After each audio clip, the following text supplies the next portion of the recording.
Di sudut paling dalam hutan rimba tak berbatas, di mana pepohonan menjulang tinggi, mahkota dedaunannya saling berpelukan hingga menyelimuti langit dengan kain sutra hijau yang lembut. Dan sungai mengalir perlahan, dengan suara yang seperti bisikan lembut dari ibu kepada anaknya. Ada sebuah desa kecil bernama Kampung Cemara. Desa ini dikelilingi oleh tembok kayu yang dibangun dengan cinta. Setiap bilahnya dipilih dengan hati-hati oleh leluhur untuk melindungi tanpa pernah menyakiti. Udara di desa selalu segar, membawa aroma daun muda yang baru tumbuh dan bunga liar yang bermacam warna. Sementara suara aliran air dan nyanyian burung menjadi irama yang menenangkan, menemani setiap hembusan napas penduduk desa. Pada suatu pagi yang masih tertutup kabut tipis, seperti selimut kapas yang menyelimuti tanah dan pepohonan, ketika burung-burung baru mulai membangunkan alam dengan suaranya yang merdu dan lembut, seorang pemuda muda bernama Bayu sedang mencari kayu bakar di pinggir hutan. Bayu berusia 11 tahun. Tubuhnya ramping tapi kuat, karena sering membantu bekerja dengan tangan yang lembut di sekitar desa. Rambutnya hitam kusut, selalu tertiup lembut oleh angin, dan matanya hitam seperti permata hitam, penuh dengan kebaikan dan rasa ingin tahu yang lembut. Ia adalah anak yatim piatu yang tinggal bersama pamannya, Pak Suro, seorang tukang besi yang ahli membuat senjata dan perkakas, tapi tangannya selalu hangat ketika menyentuh logam yang panas. Dulu, Pak Suro adalah prajurit, tapi sekarang ia lebih suka mengajarkan tentang kedamaian, tentang bagaimana kekuatan sejati bukanlah untuk menyakiti, melainkan untuk melindungi. Setiap pagi, Bayu bangun sebelum matahari muncul, membantu pamannya merawat tungku pembakar besi, membersihkan serpihan logam halus yang seperti pasir, dan merasakan kehangatan bara yang menyala lembut. Saat Bayu memilih dahan kayu yang kering dengan hati-hati di tepi sungai kecil, sungai yang mengalir perlahan ke dalam hutan seperti air mata bahagia, tiba-tiba terdengar suara, bukan teriakan yang keras, tapi suara lembut yang penuh kesusahan. Seperti hewan yang sedang memanggil bantuan dengan rasa takut tapi penuh harapan. Bayu berjalan dengan sangat lembut. Kaki-kakinya menyentuh tanah dengan ringan. Tidak ingin menyakiti rerumputan tinggi yang menjulang setinggi bahunya. Ia mengikuti jalan setapak yang sempit, dengan langkah yang hati-hati, agar tidak menyentuh batu besar yang ditutupi lumut hijau lebat dan licin. Setelah berjalan beberapa saat, ia sampai di sebuah lembah kecil yang sangat damai. Dikelilingi oleh pepohonan beringin yang akarnya menjalar seperti tangan besar yang ingin merangkul seluruh alam dengan lembut. Di tengah lembah itu, ada seekor singa putih yang terluka di bagian kaki belakangnya. Singa itu bukan singa biasa.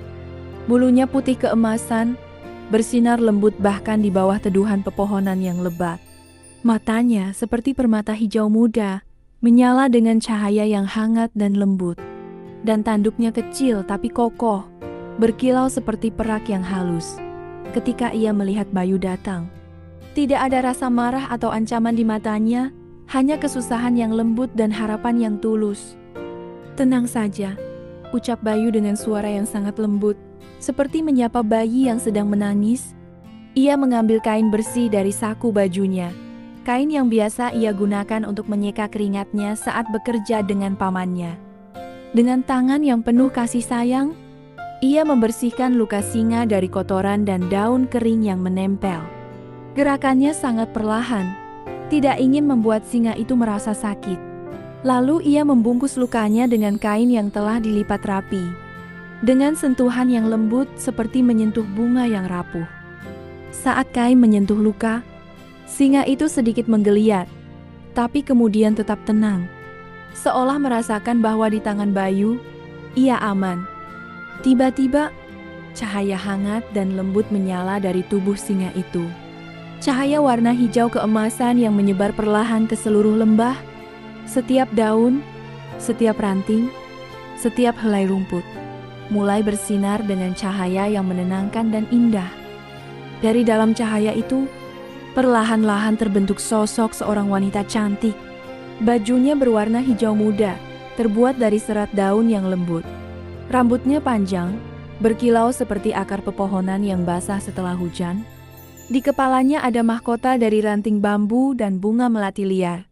Dan di tangannya, tongkat kayu yang ujungnya seperti daun kelapa yang lembut.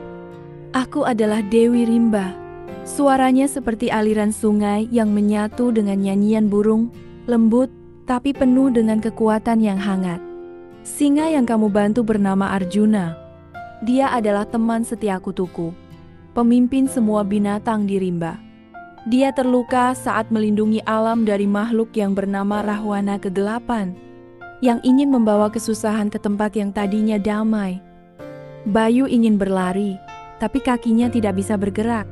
Bukan karena takut, tapi karena rasa tenang yang luar biasa menyelimuti dirinya. "Jangan takut, anak muda," ucap Dewi Rimba dengan senyum yang hangat seperti sinar matahari pagi yang menyentuh kulit dengan lembut. "Kamu telah menunjukkan keberanian yang tidak datang dari kekuatan tubuh, tapi dari kebaikan hati. Kamu datang membantu tanpa memikirkan bahaya. Dan karena itu, kamu bisa menjadi kesatria Rimba yang kita butuhkan." Lalu ia mengangkat tangannya perlahan ke udara, dan dengan gerakan yang lembut seperti menari, sebuah pedang muncul di depan Bayu.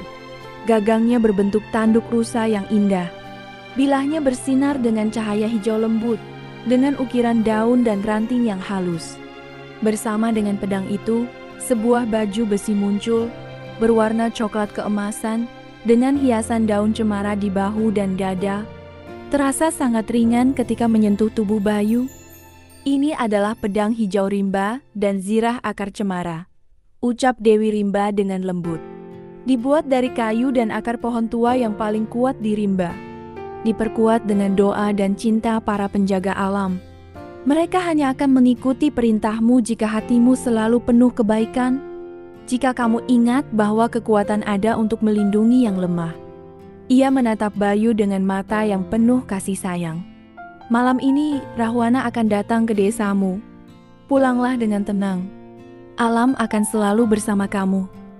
Sebelum Bayu bisa berkata apa-apa, cahaya itu perlahan menghilang, bersama dengan Dewi Rimba dan singa putih Arjuna. Hanya tersisa aroma harum bunga melati dan angin yang berbisik lembut di antara daun-daun. Bayu merasakan kehangatan pedang di tangannya dan zirah di tubuhnya. Lalu berjalan perlahan kembali ke desa dengan hati yang penuh kedamaian dan ketenangan. Ketika malam datang, langit menjadi gelap, tapi tenang, tanpa sinar bulan atau bintang, seolah alam sedang beristirahat sebelum momen penting. Angin bertiup lembut, membawa aroma tanah basah dan sesuatu yang lain, rasa kesendirian yang dalam. Pak Guru, kepala desa yang berusia lanjut, dengan wajah yang penuh kerutan kebijaksanaan dan rambut putih seperti salju, telah mengumpulkan seluruh penduduk desa di sekitar pohon hayati. Pohon besar yang telah tumbuh ratusan tahun itu, dengan akarnya yang dalam dan cabangnya yang tinggi, seperti nenek yang merangkul semua orang di pelukannya. Pak Guru telah mempercayai cerita Bayu setelah merasakan kehangatan dari pedang hijau Rimba yang ia pegang.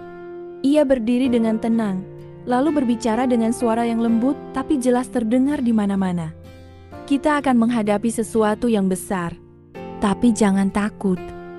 Kita telah merawat alam dengan cinta, dan alam akan merawat kita kembali. Bersiaplah dengan hati yang tenang. Karena kedamaian adalah kekuatan terbesar yang kita miliki." Tak lama kemudian, terdengar suara kaki yang berjalan perlahan dari luar tembok desa. Ratusan makhluk muncul. Kulitnya hitam seperti malam, tapi mata mereka bukanlah merah yang menyala keras, melainkan merah yang penuh kesusahan. Di depan mereka berdiri sosok yang tinggi, Rahwana Kegelapan. Badannya besar, tapi tidak mengerikan. Wajahnya penuh dengan kesendirian yang dalam, dan di tangannya tongkat kayu hitam yang tampak berat. "Aku akan mengambil desa ini." Suaranya bukan seperti guntur yang menggelegar, tapi seperti suara yang penuh kesedihan. "Aku ingin kekuasaan, karena aku merasa sendiri dan tak berharga." Tanpa ragu, Bayu berdiri ke depan semua orang. Ia mengenakan zirah yang terasa seperti kain lembut di tubuhnya, dan menggenggam pedang yang memancarkan cahaya hangat. Aku adalah kesatria rimba, ucap Bayu dengan suara yang lembut, tapi penuh keyakinan. Kekuasaan yang didasarkan pada kesusahan bukanlah kekuatan yang sebenarnya. Aku tidak akan menyakitimu, tapi aku akan melindungi semua yang aku cintai dengan kebaikan hati. Rahwana melihat Bayu dengan mata yang penuh kebingungan. Ia mengangkat tongkatnya perlahan, tapi tidak untuk menyerang. Bagaimana kamu bisa kuat tanpa menyakiti orang lain? Karena aku tidak sendirian, jawab Bayu dengan lembut. Pada saat itu, suara merdu berkumandang dari arah hutan. Cahaya hijau lembut menyala dari setiap pepohonan di sekitar desa. Dari dalam hutan datanglah ribuan binatang, singa, harimau, rusa, kijang, burung-burung kecil. Semua berjalan dengan tenang dan lembut. Mereka tidak datang untuk menyerang, tapi untuk berdiri bersama-sama dengan penduduk desa. Dewi Rimba muncul lagi, bersama dengan Arjuna yang telah sembuh. Rahwana, ucapnya dengan suara yang penuh kasih sayang. Kamu dulunya juga penjaga rimba. Kau terluka oleh rasa kesendirian, dan itu membuatmu memilih jalan yang salah. Tapi tidak pernah terlambat untuk berubah. Alam selalu menerima kembali anaknya yang hilang. Rahwana melihat sekelilingnya, pada makhluk-makhluknya yang penuh kesusahan, pada penduduk desa yang tidak menunjukkan rasa takut, pada binatang-binatang yang berdiri dengan tenang. Air mata mulai mengalir dari matanya, air mata hangat yang jatuh ke tanah dan membuat rumput hijau tumbuh dengan cepat di sekitarnya. Aku minta maaf, ucapnya dengan suara yang lembut dan penuh rasa bersalah. Ia menjatuhkan tongkatnya ke tanah dengan lembut, lalu merentangkan tangannya. Cahaya hijau dari pedang hijau rimba menyelimuti badannya perlahan, dan bentuknya berubah menjadi lelaki dengan wajah yang lembut dan mata penuh kedalaman. Aku ingin membantu, katanya dengan lembut. Aku ingin membangun kembali apa yang telah kubangunkan dengan kesalahan. Keesokan harinya, matahari muncul dengan lembut dari balik pepohonan. Cahayanya menyinari kampung Cemara dengan hangat, membuat pohon hayati tumbuh dengan daun yang lebih hijau dan segar dari sebelumnya. Penduduk desa, binatang-binatang rimba, dan Rahwana yang kini bernama Rama, semua bekerja bersama dengan tangan yang lembut untuk membersihkan puing-puing dan menyembuhkan yang terluka. Bayu tetap menjadi kesatria rimba, bukan dengan pedang yang menyakitkan, tapi dengan hati yang penuh kebaikan. Ia mengajarkan anak-anak desa tentang cara merawat alam dengan lembut, tentang bagaimana setiap makhluk hidup memiliki nilai dan tempatnya sendiri. Hutan rimba tak berbatas kembali menjadi tempat yang damai, di mana setiap suara, baik nyanyian burung, aliran sungai, maupun bisikan angin, adalah bagian dari irama kehidupan yang indah dan lembut. Dan setiap kali ada yang merasa tersesat atau kesusahan, mereka akan merasakan kehadiran kesatria rimba yang datang dengan hati yang lembut dan tangan yang siap membantu.